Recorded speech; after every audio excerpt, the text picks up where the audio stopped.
आमचे एक deputy CM आहेत ठाण्याचे, ते त्यांना राग येतो आणि ते गावाला जाऊन बसतात. पहाटे जातात, दिवसा जातात, दुपारी जातात, ते त्यांच्या गावात जाऊन बसतात. सरकार कोणी चालवायचं मग?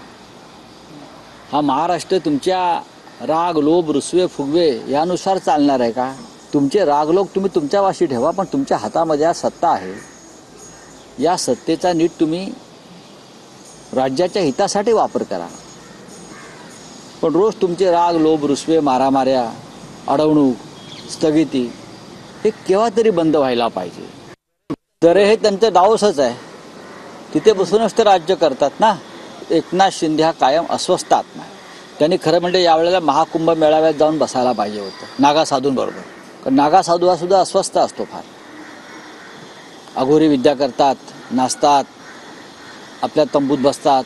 तर जे अस्वस्थ आहेत महाराष्ट्रामध्ये या क्षणी, त्यांच्यासाठी योगी आदित्यनाथजींनी प्रयागराजच्या तीर्थावर काही तंबू आणि काही साधूंची व्यवस्था केली आहे. अस्वस्थ आत्म्याने तिकडे जायचं, गंगेत डुबकी घ्यायची, धर्मकार्य करायचं. इकडे तिकडे करण्यापेक्षा तिकडे जाऊन करावं.